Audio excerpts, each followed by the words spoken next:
আসসালামু আলাইকুম। এটা হচ্ছে দানাদার গুড়। হ্যাঁ,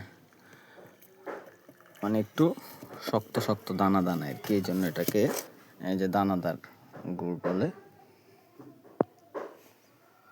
তো গত বছর অনেকগুলা গুড়ের মানে এই লিকুইড গুড়টা আনছিলাম, নিচে এরকম মানে গুড়টা একটু বেশি জাল দেওয়ার কারণে নিচে একটু এরকম দানাদারটা পড়ে গেছে। তো মানুষ বলছে যে, অনেকে বলছে এটা চিনি, এই জন্য ইয়া করছে। তো এইবার আমি ভাইকে বললাম যে ভাই পাতলাটা একবার পাতলা করে ইয়া করবেন, ভালো করে সেকবেন যাতে নিচে দানাদার ইয়াটা না থাকে। তো এই জন্য এবার এই যে পাতলাটা দিচ্ছে। তো এটা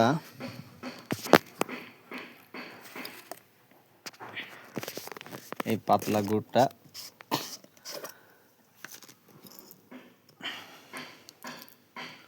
একবার লিকুইড, এই যে দেখেন কিরকম একবার পাতলা নয়, যে দেখেন একটু গাঢ়, এই হ্যাঁ যেটুক রাখা যায় আর কি। এখন আবার কয়েকজন কালকে বাজারে বলতেছে যে এটা একবার পাতলা ঠেট্টেরা, এটা কালো কেন?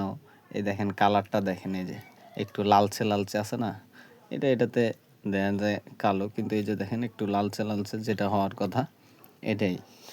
কিন্তু মানুষকে বোঝানো খুব দায়। তো যাই হোক, সবাই ভালো থাকবেন। যদি কারো লাগে গুড়, এই যে অরিজিনাল কালারটাই যে এখানে আসছে দেখছেন, যদি লাগে জানাবেন।